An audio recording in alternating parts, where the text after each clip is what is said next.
Hello, everyone, and welcome to the Western Spirit. Today, we are speaking with a very special guest, someone who I've been watching for years now and for a long time wanted to invite on, and finally I had the courage to ask him on. So today we're going to speak with Colonel Richard Kemp. Colonel Kemp is a former British commander, and he was the commanding British of the commander of the British forces in Afghanistan. And Colonel Kemp, it's a pleasure speaking with you. It's a great pleasure to join you, Ariel. Likewise. So let's just talk, first of all, we're a day or two after the ceasefire, recording this on Wednesday. After the ceasefire between Israel and Iran, there was a whole kerfuffle, or whatever you want to call it, with the one missile that they shot, and the Israelis were going to go big in, and then Trump cursed them out, used the F word in the White House lawn. Where do you think things are now? And maybe looking back at this 12-day war, give us your take about how big of a, because I think we both probably could agree that this was a victory, but how big of a victory was this? I think it was a major victory, perhaps unprecedented in its sophistication and power in the history of warfare. And I think we can safely say that no other army or armed forces in the world would have been able to do what Israel did. It's a combination of years and years of planning, years of operational rehearsals by the Air Force, and an extraordinarily impressive intelligence operation. I think the way that Israel penetrated the infrastructure and the organization of the Iranian regime was extremely impressive, and their achievements were also impressive. Obviously, I'm not going to go through everything that they did because I'm sure your listeners and viewers will be well aware of it. But the being able to take out so many members of the military hierarchy of the regime almost at a stroke, being able to actually launch drones from within from within Iran, again, an extraordinary achievement. And the targeting of the not only the nuclear facilities but the drone and missile facilities and stocks within Iran was very impressive. I think on the other side, Iran showed its weakness. It showed complete weakness. It was unable to have any strategic effect against Israel. Yes, it fired something like 500 ballistic missiles or so at Israel, about 80 or 90% of which were intercepted before they came anywhere near the targets. And unfortunately, there were about, I think now the count is about 28 killed, each of which is a tragedy. But nevertheless, it's a relatively small number compared to what I think people feared Iran would be able to inflict. And I think the reality that they were targeting population centers is something that is often overlooked. It had Israelis heading to the bomb shelters several times each night, and sometimes during the day, and myself included in that. I was here and still am here throughout the duration. But obviously, targeting population centers is a war crime. On the other hand, of course, which the international community has been reluctant to call out. On the other hand, Israel was targeting military targets. So Iran has no cards left to play. We don't know yet what the remnants of their nuclear program are, but we do know that they've been dramatically set back. We can be confident of that, I think. And what can they do now? Israel enjoyed total air supremacy over Iranian airspace. They could fly as freely over Tehran as they can over Tel Aviv. And the other extraordinary thing I'll just mention finally is the neutralization of Iran's proxies. Iran spent decades and billions of dollars building up these proxies with the purpose of strangling Israel. They launched the 7th of October war in order to eliminate Israel and destroy Israel. And the result has been the opposite. Israel has been strengthened. Iran has been really badly damaged. And their proxies pretty much taken out of the game. Hezbollah, under the direction of Iran, built up an arsenal of tens and tens of thousands of missiles inside Lebanon, with which to strike Israel. And the entire purpose of those missiles was for today, for the last 2 weeks. It was to strike Israel if Israel attacked Iran. And not one single missile was fired out of Lebanon. And that's because Israel managed to shatter Hezbollah to the extent it couldn't react. Equally, the Houthis, another big proxy of Iran, they fired a total, I think, of 2 missiles towards Israel during the war. Pretty pathetic. And Syria, Colonel. Sorry? Syria Syria, yeah. And Syria's, the Iranian proxies in Syria unable to react, and Iran unable to rebuild Hezbollah without Syria. And then, of course, you've got the Shia militias in Iraq, which again were certainly ineffective during this conflict, and in the whole conflict have only managed to launch a few missiles, which I don't think have had any significant effect. So I would classify this as a major victory for Israel, and it's down to, I think, the leadership and the courage of 2 men. Firstly, Prime Minister Netanyahu, who launched this operation. He's been focused on the Iranian nuclear threat for many years now. I don't think many other leaders would have had the courage to do this, a preemptive attack on Iran. And of course, the other one is President Trump, who again had the courage to support Israel in its defensive operations, as well as in striking some of the nuclear bases using B-2 bombers and bunker busters.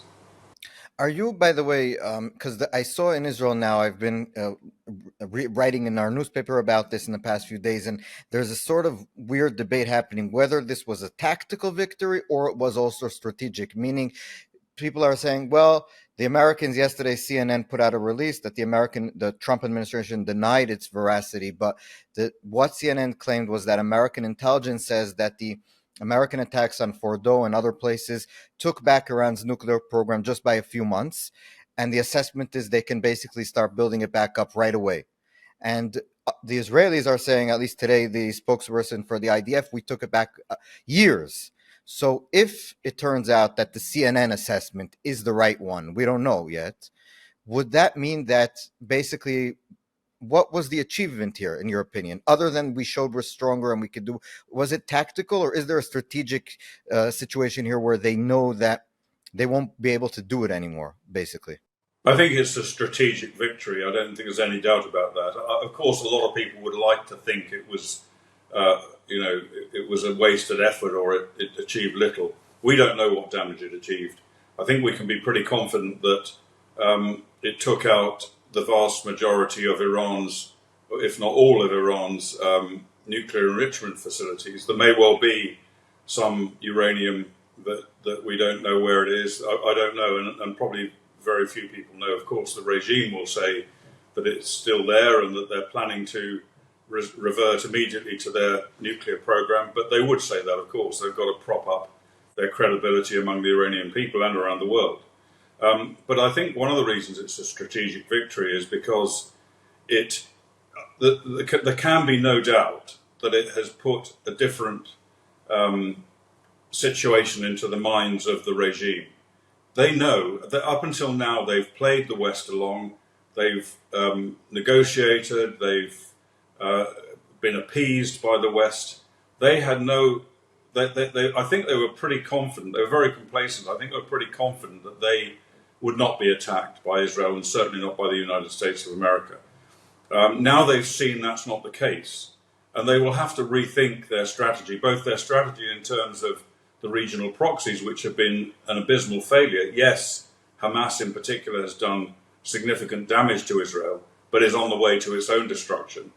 But also their nuclear program. Are they going to risk pushing forward now with their nuclear program, knowing that the doors are open to a repeat of what happened just now? I would be surprised if they do. They're not stupid people.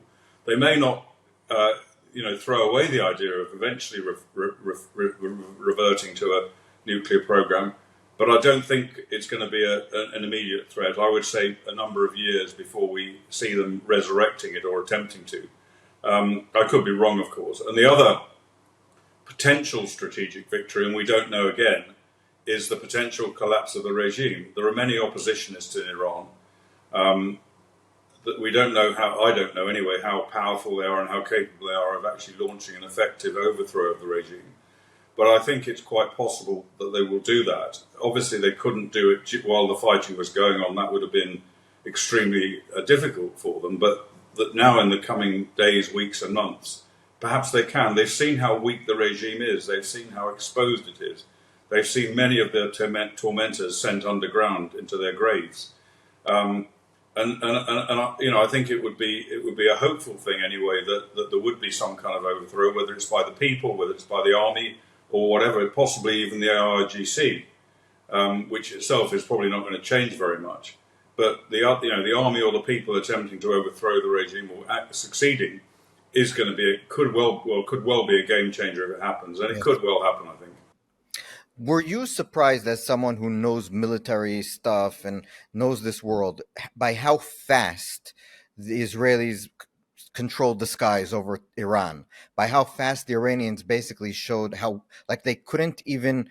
The fact that there was 200 planes on that first sortie when Israel started the attack, and not one plane was even scratched, and not one drone until I think the fifth day was even hit down. These small drones that they should be much easier even to hit down than planes, and nothing.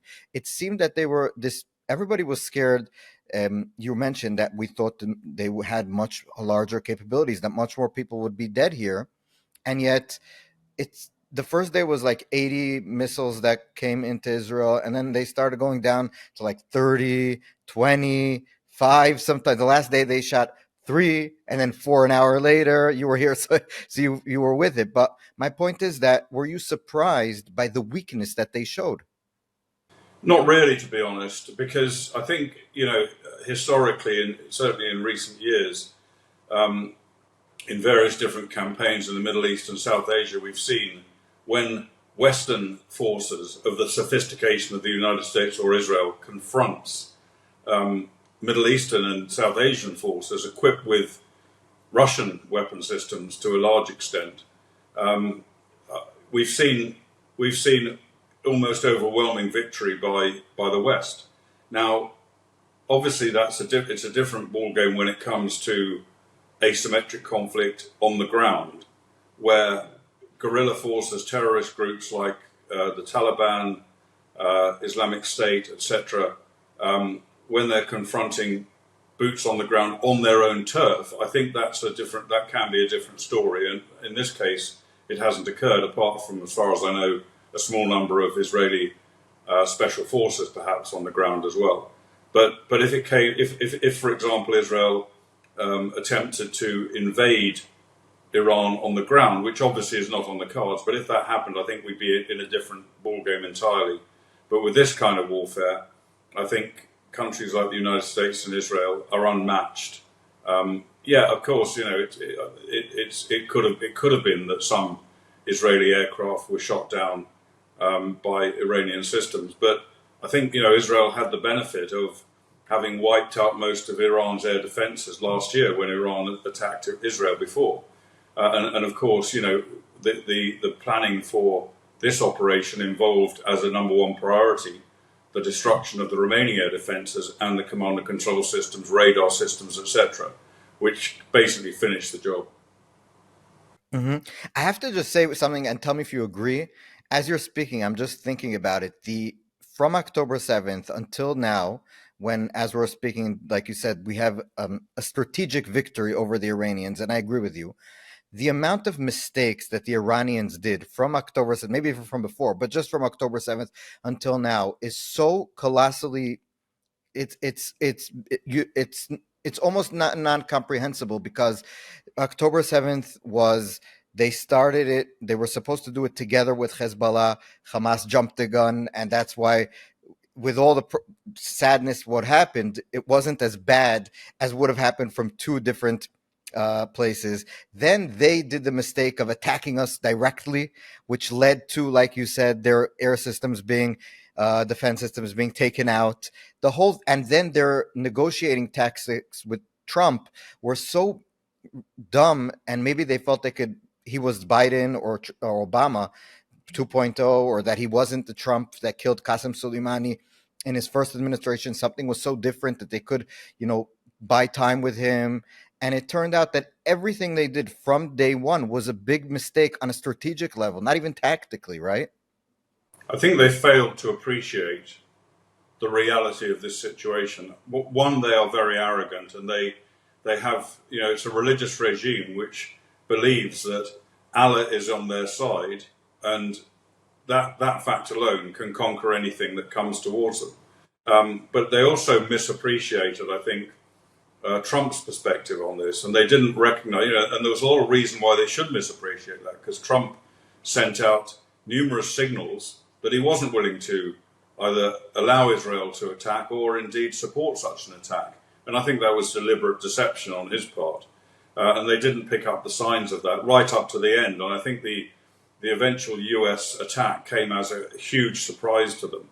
I think it does illustrate the value in war of deception and surprise. And I think there's no doubt. I mean, the American operation did not just happen on a whim. Trump didn't get up in the morning and say, right, let's go and do it.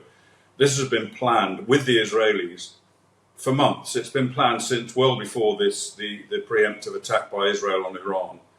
It's been planned and rehearsed and coordinated between the United States and the Israelis. And the bunker buster bomb itself that was used against the nuclear sites was developed specifically well before Trump's time, of course, I think during the Obama period, or maybe earlier than that, specifically to attack Iranian nuclear capabilities. And the reason for it, of course, was not that they intended to attack Iranian nuclear facilities back then, but they wanted to show Israel that they had Israel's back, even though they didn't in many cases, by having this capability, which would maybe persuade Israel not to carry out its own attack. That obviously succeeded back then, but in the last couple of days, it's been shown not to have succeeded.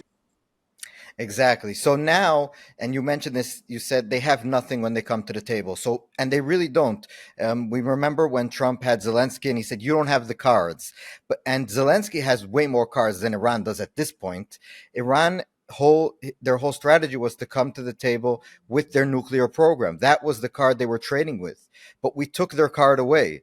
So when they come now to the table to speak with President Trump, because I assume that's what they want to do, because they don't want to be on his bad side anymore, what can they get? Do you think basically there can be, like Trump said, total victory, total surrender, because they have nothing else to give at this point, right? I don't think we're going to see them sitting down like the Germans at the end of the Second World War and signing surrender documents, but that's the reality, I think. I think they have surrendered. They're not going to say that. They're going to brag about the huge power of the regime and of Iran and all the rest of it, and how they're going to punish anyone that tries anything again. But the reality is that there is nothing they can do now. I don't think they, whether they can or can't redevelop their nuclear capability, nobody really knows. But I don't think they will, as I said earlier. They could try the suicide option, which is to fire missiles into, or get the Houthis even to fire missiles into some of the oil production facilities in Gulf states. That would obviously invite enormous retaliation, probably by the United States, certainly by Israel, I would have thought. And their only other option really is another plan that they had in place, which didn't work this time, and that was to place around the whole of Europe and the United States and other countries sleeper cells, IRGC and Hezbollah sleeper cells, which were intended again years ago. When I worked in British intelligence for a number of years, we were aware of this project, and we knew that the idea of it was to launch attacks in the West against Israel's allies if Israel attacked Iran. Again, that hasn't happened, but those cells are almost certainly in place now, and they could be activated potentially by Iran. And I think that's that could be, depending on how they do it, that could be an unattributable act of revenge against the West. But knowing the capability of both Israeli and US intelligence and British intelligence as well, I suspect it couldn't be done without attribution. It would probably also invite retaliation. Yes. Okay, so now I want to go to Gaza. Today, this morning, again, we're recording this on Wednesday. 7 Israeli soldiers were killed, announced killed. I think they were killed last night, but now we got the families received the notice, so we are allowed to talk about it, by a booby trap that was placed onto their armored vehicle, which exploded and killed 7, basically obliterated the vehicle, and 7 young men all died with families. It's horrible. Um, what do you think is happening right now in Gaza? Where are we going from here? Do you think the Israelis, as I read it and I understand, we have two options basically at this point, is to flood the zone at this point and try to get that total victory, so to speak, and the second is to go to another, try to get to another deal, get as many hostages of the 20 living ones and 30 odd dead body hostages in Gaza, and then we'll see. Or are those really the two options where we are right now?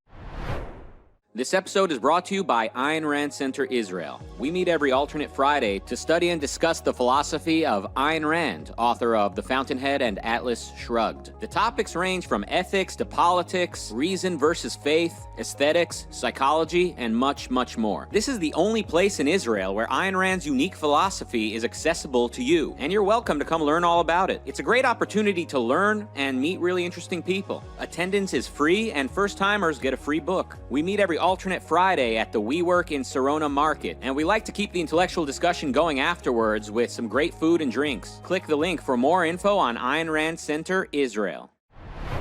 Yeah, I think my understanding is there is some negotiation either in progress or planned to get more hostages out, and obviously that is one of the Israeli government's and the IDF's primary objectives is to get the hostages back, clearly, and let's hope some form of negotiation occurs which achieves, at least partially achieves that. But the reality is that Israel has to keep attacking the Hamas and the other terrorist groups inside Gaza until they no longer present any threat and until Hamas is not in control of the Gaza Strip. And I think that operation is proceeding with significant ferocity at the moment, as I understand it, inside Gaza. Of course, the whole campaign in Gaza has taken a very long time, and that's partly due to two things. One, of course, the complexity of the battlefield means it cannot be carried out at immense speed, but also the presence of the hostages has slowed it down. The last thing the IDF want to do is to be responsible for the deaths of any of the hostages during military operations if it can be avoided. And of course, another factor in that same equation is minimizing the deaths of innocent civilians. And contrary to the propaganda churned out around the world, Israel wants to destroy Hamas but does not want to kill Gazan civilians and has taken huge steps to do so. And the other factor, I think, is under the Biden administration was slowing down the Israeli operation, doing their best to prevent them from attacking, for example, Rafah and occupying the Philadelphia corridor, and as one means of doing that, to withhold some essential munitions. That situation no longer exists, and let's hope Trump doesn't, try and slow anything down either. I suspect he won't, but we don't know. We don't know his mind.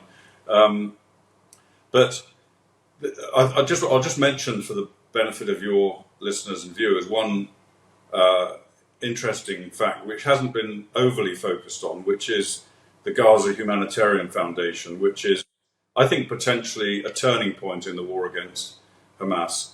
And the reason I say that is because up until now, humanitarian aid delivered into Gaza, which has been enormous amount of aid facilitated by Israel to the people of Gaza, has been mostly seized by Hamas or other terrorist groups, used for their own purposes, sold to the local population at a premium, and used for two things. One, to control the population, and two, to get money for Hamas's terrorist operation.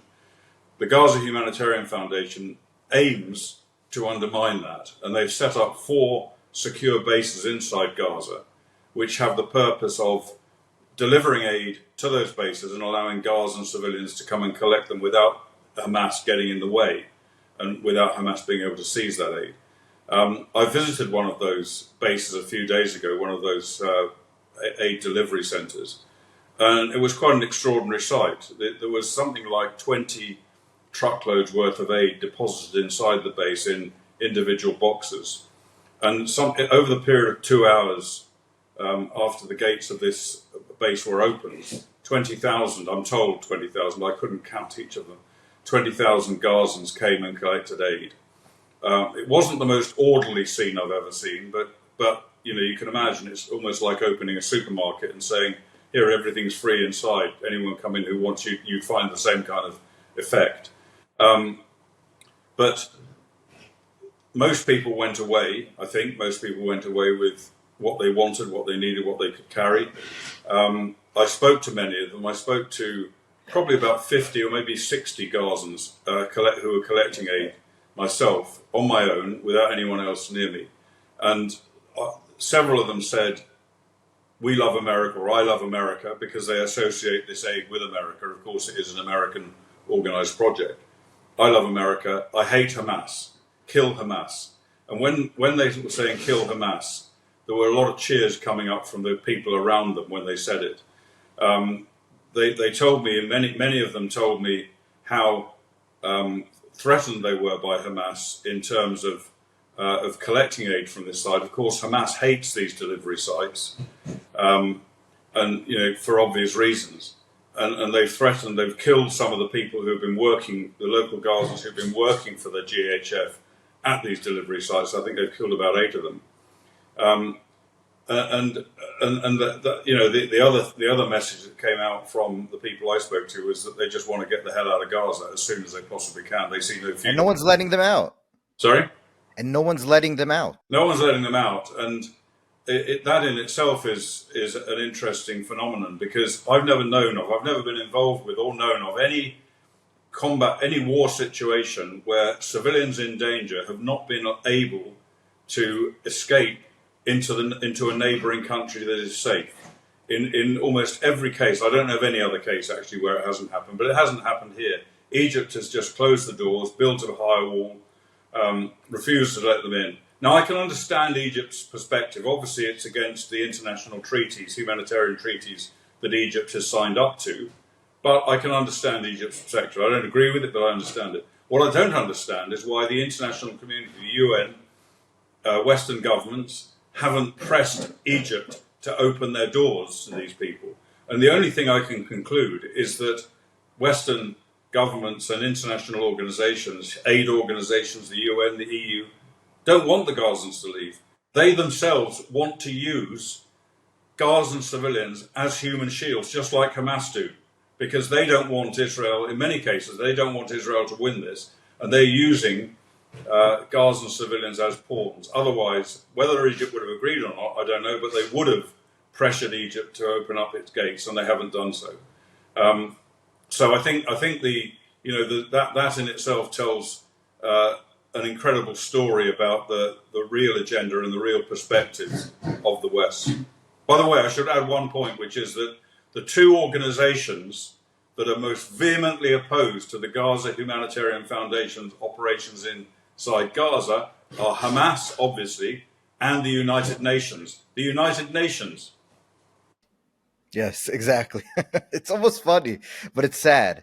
By the way, can you maybe also talk about the fact that, like, every other day there's a story in the international media about the IDF supposedly shooting and killing Gazans waiting for food at the aid stations, and then it turns out almost in all cases that it's not true, or that it was actually Hamas shooting there?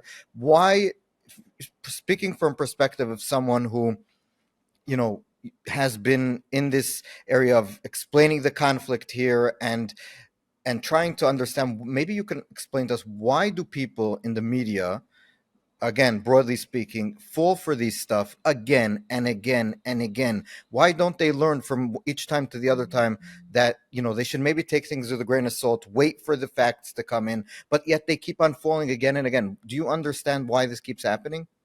Yeah, I do, because they want it to be true.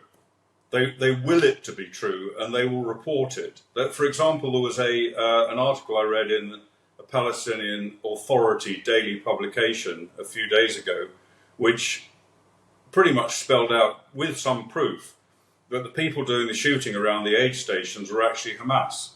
That wasn't reported in the Western media. It was ignored because it doesn't fit their agenda and their narrative.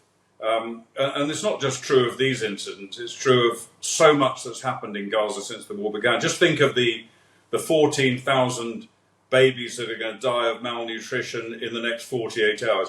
I mean, I'm not a doctor, I'm not an expert on this, and I don't know if you are or not, but I knew that wasn't true. I didn't need to read anything else except the statement by that United Nations senior official to know it wasn't true. Yet it was repeated again and again and again in Western media. They want it to be true. They are, in a way, the victims of a propaganda campaign against Israel that's been going on since the 1960s, which says essentially that Israel is an illegitimate state. It occupies Arab land. It steals Arab land. It's illegal occupiers. It carries out genocide. It carries out apartheid. All of which is untrue, and all of which originated in the Soviet Union in the 1960s, which initiated this propaganda campaign. And it has gained momentum over the decades since then, and now has become accepted by so many people in the West as the truth, as the reality. And that's the reality that people like the BBC cling on to. They don't have the integrity, they don't have the courage to say maybe that they were wrong in some cases, and maybe Israel isn't the most evil country in the world. Maybe that Hamas is not freedom fighters. Maybe they're not fighting the occupation. Maybe they're fighting a religious war to get rid of the Jews out of the entirety of Israel. But they can't do that. They can't see that. And that's true also of many political leaders. And by the way, political leaders in the West, and I'm thinking particularly about the UK now, but it applies to other European countries, they know exactly what's going on in Gaza. They've got people on the ground here, military attaches and other people who are informing them of exactly what's happening. They know exactly what's happening. Yet they pretend that Israel is the aggressor, Israel is the evil one, Israel's doing the things wrong, it's breaking international law. They pretend this. And the reason they pretend it, as I say, it's not because they don't know the truth. It's because they are overwhelmingly concerned about their domestic electorates. And in the case of our current government in the UK, the Labour Party has immense support from very large numbers of people who are anti-Israel, whether it's people on the left, whether it's Muslims in the country, a combination of the two. They're vehemently anti-Israel, and Labour needs their votes. It's in power now for a few more years, but it's still, when the next election comes, it needs their votes. So pretty much everything it does is playing to that electorate, ignoring the truth, ignoring morality, ignoring reality, and ignoring the government's own responsibilities to not only to the world order, but also to its own country, for example, to its Jewish communities, who have come under enormous attack since this war began, and before, of course, as well, but particularly since the war began.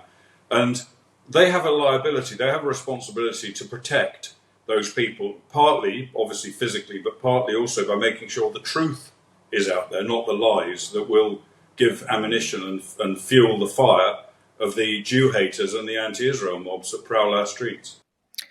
Richard, what do you think, just on that point, I didn't even think of asking this, but the the UK government has, I think, still has the weapons embargo, that the licenses that they canceled, even though I think that UK doesn't really sell a lot of stuff to Israel, but whatever, it was, I guess, more symbolic. And then they also did this sanctioning of people in Israel, and then they finally went and sanctioned two ministers, the finance minister Smotrich and Ben Gvir, the national security minister. Which I'm an Israeli. I didn't vote for their parties, but yet, and I didn't vote for any party in the coalition. If anyone wants to, if it interests anyone, but they still are representatives of the Israeli people. They're ministers of the government. They're democratically elected. As far as I know, they haven't themselves gone and done any, like you said, there hasn't been any genocide or any of this other stuff. And they're basically being sanctioned, I guess, because of things they've said in Israel as politicians.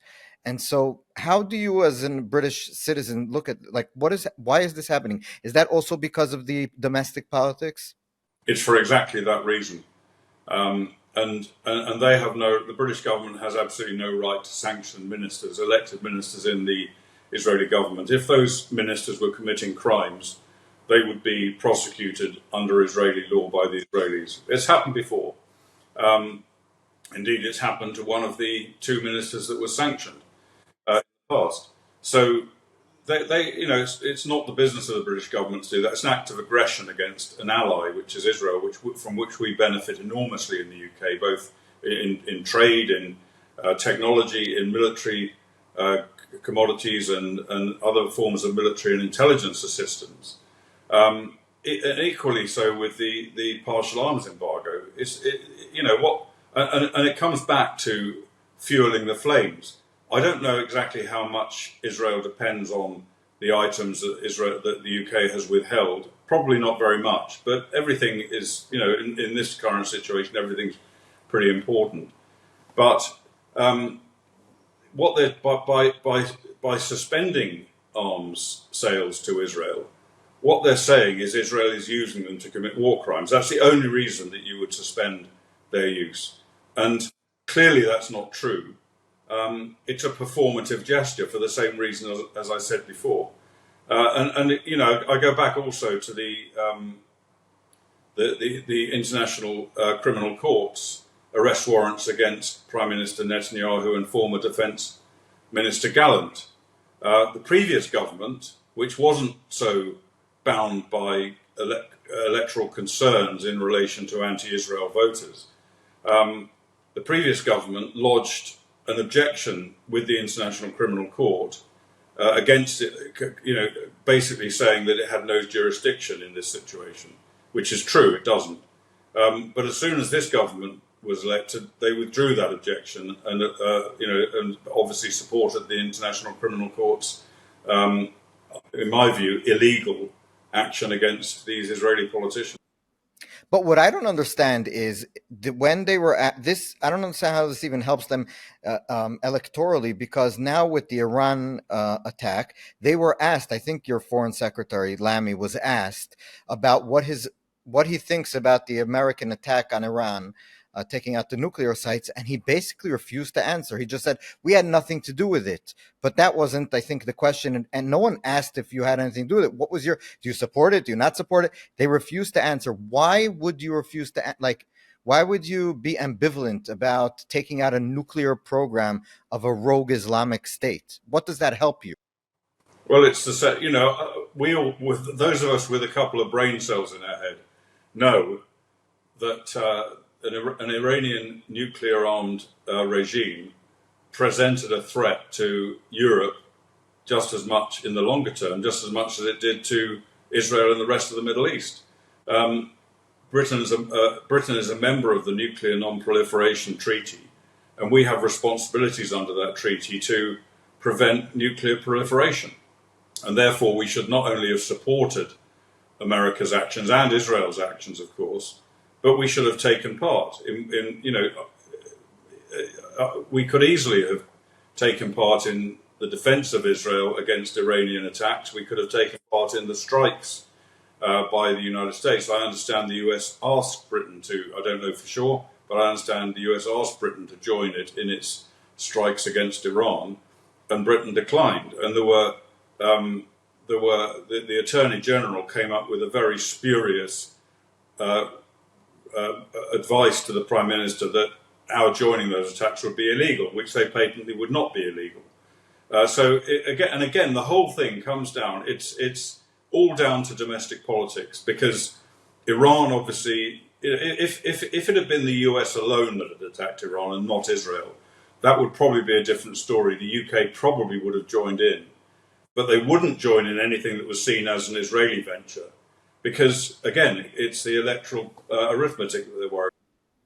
That's amazing. I never even thought about that. If America would have went in alone, the UK probably with this government would have joined. Because Israel has something to do with it, we don't want to get involved, because maybe someone will say or think that we had something collaboration with the Israelis, and that would hurt us politically. Lastly, before we leave, you are in Israel now. We're actually not too far from each other. It was easier this way. But you've been here during the war. Can you just give us, as someone from the outside, a little bit about what you experienced here on these 12 days of? Uh, I can just say, as someone who's been here since October 7th, but this was the craziest because just in terms of with three little children going back and forth from the bomb shelter in the middle of the night with the kids screaming and then the large explosions. Less than a kilometer from here, I live in Petah Tikva. There was a building that was hit and 5 people were killed, and it was hectic. But I can't imagine, as someone, obviously you've been through war zones, but still, what did you feel when you were here? How did you experience it? Yeah, I mean, I've been here many times. I've actually been here for most of the time since the 7th of October. And obviously we've had missile and drone attacks over that period of time, albeit relatively sporadic. And I've been here in other wars that Israel's fought with Gaza and seen and experienced missile attacks from there as well. I think this situation, obviously, it's different because of the power of these Iranian ballistic missiles fired into civilian populated areas. And obviously that's caused, enormous concern and alarm among the Israelis. Most of the time I've been in either Tel Aviv or Jerusalem. Both cities have been very, very quiet, with most Israelis staying at home or close to home, close to their bomb shelters where they feel more comfortable in these times when an attack could happen at any moment. I think the one thing that I hadn't mentioned before, which is worth noting for your viewers and listeners who are not in Israel, one of the most strategically important capabilities that Israel has is the warning and shelter system. Now, I think, on average, we got roughly a half an hour's warning that missiles are being launched, and then at least 5 minutes or so warning that it was coming into your area or could be coming into your area if it wasn't intercepted. So the alarm system was extremely effective. Maybe there were occasional glitches, but by and large very effective. The shelter system was very effective. I've seen buildings that have been severely damaged, yet the safe rooms in the buildings or the bomb shelters in the buildings have been unscathed in most cases. There have been cases where people, I think 3, maybe 4 people have been killed inside their shelters, but that's all. So if it wasn't, that's a strategic asset to Israel. If it wasn't for that, I think vastly more people would have been killed. If it wasn't for that warning and shelter system, people would have been killed. And maybe it's time for other countries I don't know if any other country faces exactly this threat, but other countries to learn, among other things, from Israel about the veracity of having that system, which has been built up over many years, of course, at vast expense. The other observation I have really is that I think Prime Minister Netanyahu once said he has a population of 9 million prime ministers or something like that. I know that very rarely as they say, where you find 2 Israelis, you find 4 opinions or something like that. But I think in this case, I'm not particularly surprised, but I've observed an almost unique unity among Israelis, ranging from the ordinary people to political opposition leaders who have been foursquare behind the Israeli government in this operation. And that, I think, is a bit of a rarity. Generally, the resilience of the Israeli people to what's happened is deeply, deeply impressive, alongside the capabilities of their armed forces. I believe if this war would have continued for another week or something like that, or even more, I think the Israelis would have remained fully behind what was happening to the operations launched by its government. Yes, I agree. And I think that there is even in some, I mentioned in the conversations that people are a little bit disappointed because a lot of people wanted it to continue until the regime was toppled. So people are like, there was all these rumors, maybe they're going to go after the regime in the last 2 days. They hit the prison where all the political prisoners were in, and they hit the Palestine statue or whatever it's called. And so people were like, oh, maybe we're going in to hit the regime. And then the ceasefire happened and people were very disappointed. And I was thinking about it, like you said, people were disappointed that we didn't continue, and continuing would have meant going back and forth into the shelters, but they wanted to finish the job in a little more.